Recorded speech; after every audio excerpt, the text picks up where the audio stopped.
welcome to my show. Indeed, today a big-time special guest on our show, William Lee Golden from the Oak Ridge Boys, a long-time career with the Oak Ridge Boys and beyond, and now he's here to tell us all about what's been happening with him, what's happened in his career, and where it's going from here.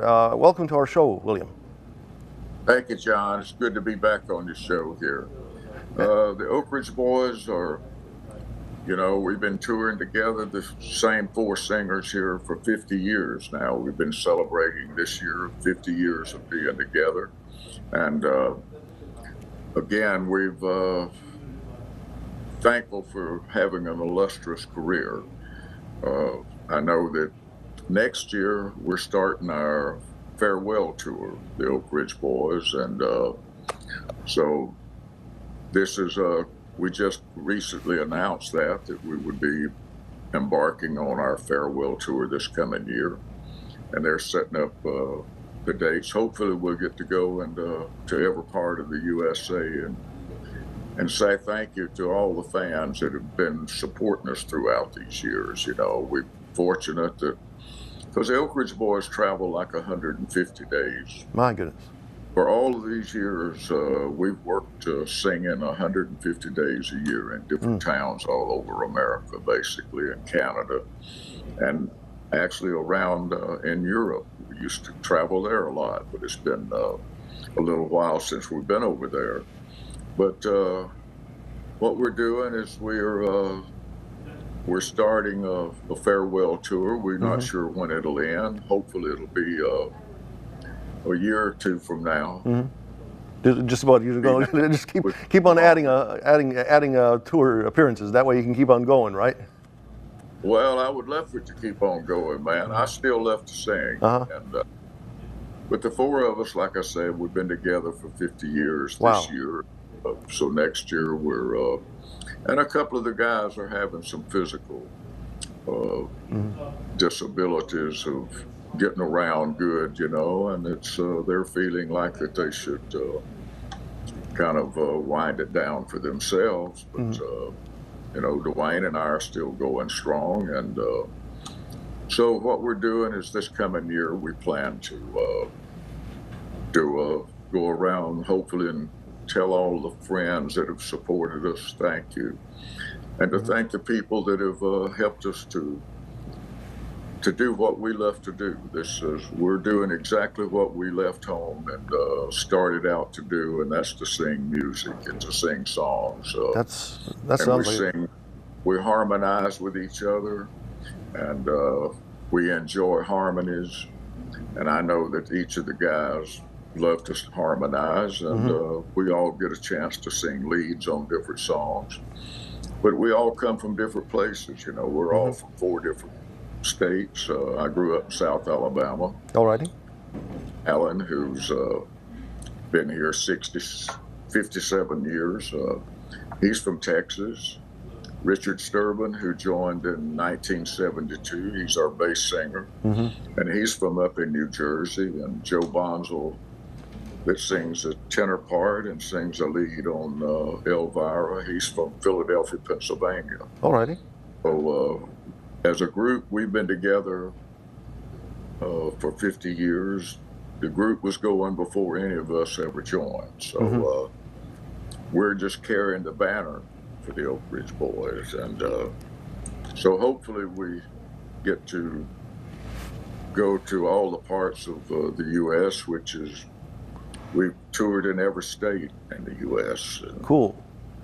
Hopefully we get to go and thank the people for their support.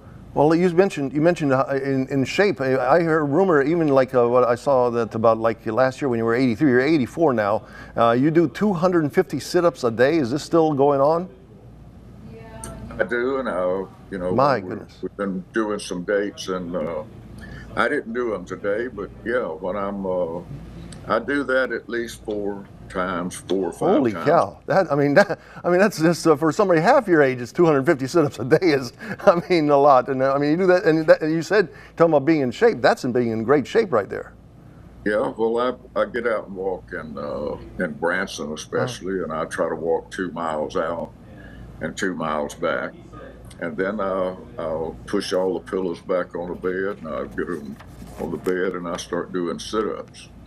And what I do is I do 50, and then I catch my breath for about Hmm. a minute, and then I do another 50. Holy I can cow. do 200 sit-ups in 20 minutes. And Oh, sometimes, occasionally, I'll do another couple of rounds. And I know there was, a couple of weeks ago, 2 and 3 weeks ago, I was doing on Friday and Saturday, I would kick it up to do 6 reps of 50, and my that was goodness. 300 sit-ups. But it helps me. It energizes me. Hmm. It keeps my diaphragm in shape to where when I try to sing, it flows out. Okay. I don't have to try to push it out, But Hmm. as we get older, sometimes our muscles, if we don't keep active, can you can lose your muscle quality. And Hmm. singing is a physical thing. It's no different than any professional athlete. If you're not in shape to play the game, you actually can't perform as well. And the Hmm. same thing with singing. We have to Understand? kind of keep ourselves, or I do, have to keep myself in shape. And sit-ups is a thing that I got to doing in the winters several years ago. And so I would do it in the winter because it'd be too cold, or be on a Hmm. Christmas tour and you didn't know where to go Huh. walking. And so I did it for exercise and to keep me activated and pumped up and feeling good. So, And so I started doing sit-ups, and now then I kind of do it most of the year. there you go. There you go. I 150. What I've heard at times even 200 road appearances a year. That can, and that's for many years. That takes a toll on a folks, on you and your family, right? Yeah, now I did not start out doing 250 sit-ups. So what I Oh did is I started doing no, 25, I'm and talking then about. I'm talking about. I've got I'm talking about road appearance. I'm talking about. You mentioned road appearances, like you guys are on the road 150 days a year, and I've heard rumor that sometimes 200 days a year was the road appearances that you all made. That takes a toll on your family and everything, on you, right? it does. It's something you have to be committed to. And when I left home back in 1965 to join the Oak Ridge Boys, it's something that you realize you've got to survive. You got to give it all you got every day. And so it took a lot of booking to keep Hmm. us together and our career moving up. So what happened is, in the pandemic, they sent us all Hmm. home. Okay. They told us that we were part of the unessential, to go home and to lock our doors and put on 2 masks. Hmm. If anybody knocks on the door, crawl under the bed. So I was watching television news there for 2 or 3 weeks. Uh-huh. It seemed like everybody hating everybody, and all this negative violence Hmm. on television, people rioting for nothing, and just craziness. And I had to turn that crap off. Understand? So what I did is I called my family over here, my kids and my grandkids. We got together around the piano, and we were told we couldn't go to church, so we started singing old gospel songs here. My kids play instruments, and my grandkids play, and Uh-huh. so we started singing old songs. And what we did is we kept singing. We Through the week we'd be singing old country songs, and my kids and grandkids, they'd start singing some of these good old time rock and roll songs. What we did is went back to the music that was essential in our life, that Hmm. inspired us to even want to be in music. I took my kids back to old songs that I had sang as a little kid. My sister taught me how to play rhythm guitar. She taught me how to sing harmonies when I Hmm. was 7, 8 years old. We had a duet. She played mandolin. Hmm. She could play piano. She could play guitar. But she taught me how to sing harmonies, and we'd sing these old country All right. songs. Granddaddy Golden was a fiddle player, and about once a week he'd let us come sing a song on his radio show. So down in Brewton, Alabama, and we'd sing in every little church house around there, and little schoolhouses, and had a duet. Hmm. Later, our little brother joined us singing about 6 years later, and when we were in adolescence, and so we kept singing as a trio then. Then in high school, I sang in my first quartet. I sang in the FFA quartet and Future Farmers of America. Okay.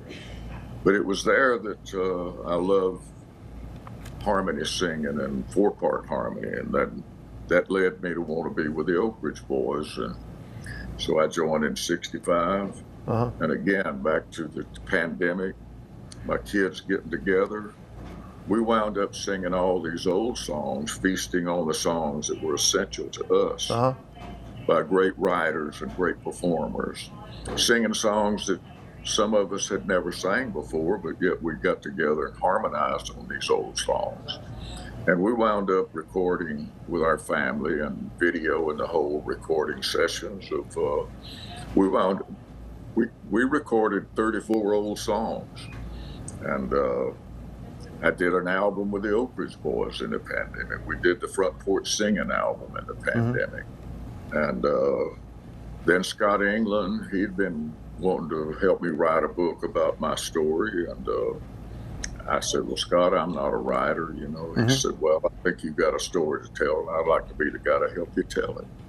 So in the pandemic, I said, sure, let's do it. He come down to the farm in Alabama where I was gone for a couple of weeks, and our old home place there. We still have the old home place, and I go back and sleep in the same bedroom, not the same bed, but the same bedroom that I grew up sleeping in. My mother and dad built a home, and so it was there that we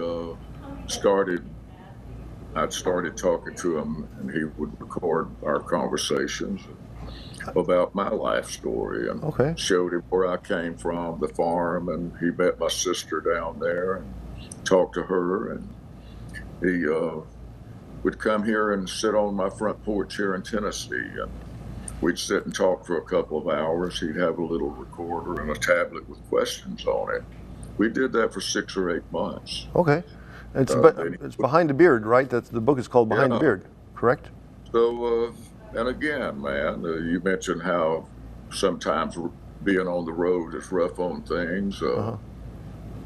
One of the first people he talked to, he put a chapter in my book about a song that I recorded with Oak Ridge in the '70s called "Trying to Love Two Women." So it could be dangerous, right? Yeah. First person he talked to was my first wife. And she got into some stories in that book that I was not going to get into about my unfaithfulness and about my girlfriend and all of that. And that sounds like a pretty deep book. Well, it's been great to have you here on my show, and wish you good luck with your future and hopefully many, many more years of entertainment.